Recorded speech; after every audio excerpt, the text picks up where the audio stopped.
எல்லாம் பள்ளிக்கூடங்கள் நோட்டு புத்தகங்கள் வாங்கக்கூடிய இடத்துல இப்ப புறம் கஞ்சா வித்துட்டு இருக்கிறாங்க. நவநாகரிகமான போதைப் பொருட்கள். அண்ணன் KS ராதாகிருஷ்ணன் அவர்கள் கூட சொன்னாங்க. என்ன சொன்னாங்கன்னா, ஏழைகள் இருக்கிற இடத்துல கஞ்சா விற்கிறாங்க, பணக்காரங்க இருக்கிற இடத்துல பெத்தமெட்டின் விற்கிறாங்க. இது ஆட்சியில் எவ்வளவு பெரிய கொடுமை பாருங்க. அதுலயும் பாகுபாடு பார்க்கிறாங்க. கள்ளச்சாராயம் வித்து 65 பேர் இறந்து போனார்கள் கள்ளக்குறிச்சியில். ஆனா ஒரு விவசாயி கரண்ட்ல அடிபட்டு இறந்து போனா 2 லட்சம் 3 லட்சம் கொடுக்கறாங்க. ஆனா கள்ளச்சாராயம் குடித்து இறந்து போனால் 10 லட்சம் ரூபாய் கொடுக்கக்கூடிய முதலமைச்சர் நம்ம தமிழ்நாட்டில் மட்டும்தான் இருக்கிறார். கரூரிலே தமிழக வெற்றி கழக தலைவர் ஒரு பொதுக்கூட்டம் நடத்துகிறார். பொதுக்கூட்டம் நடத்தும் போது 12 மணிக்கு வருகிறேன்னு சொல்லிட்டு இரவு 7 மணிக்கு வருகிறார். இரவு 7 மணிக்கு அவர்கள் கேட்ட இடத்தில் பெர்மிஷன் கொடுக்கவில்லை.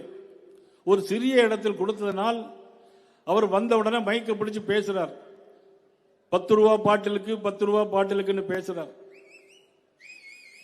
10 ரூபா பாட்டில் என்ன விசில் அடிக்கிறீங்க? 10 ரூபா பாட்டிலுக்கு என்னது? நாடு முழுக்க நான் இப்ப எல்லா மேடையிலையும் போகும்போது டெய்லி போறேன்ல, நான் 10 ரூபா பாட்டில்னு தான் சொல்றேன். எல்லாரும் சொல்றாங்க செந்தில் பாலாஜி. எவ்வளவு பெரிய ஃபேமஸ் சார் பாத்தீங்களா? ஆக பாட்டிலுக்கு 10 ரூபா கமிஷன் வாங்குறது அவர் சொல்றார். சொன்ன உடனேயே லைட் ஆஃப் ஆகுது, லத்தி சார்ஜ் நடக்குது, அவர் மேல செருப்பு கலத்தை வீசுறாங்க. இறந்து போனது 41 பேர். இறந்து போனது 41 உயிர்கள்.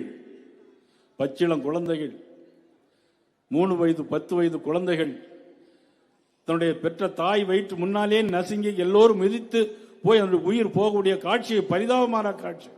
யாருடைய ஆட்சியில் நடைபெறுகிறது? முதலமைச்சர் ஸ்டாலின் அவருடைய ஆட்சியில். அவர்களுடைய கவலை எல்லாம் என்ன? எதையாவது சொல்ல வேண்டும்.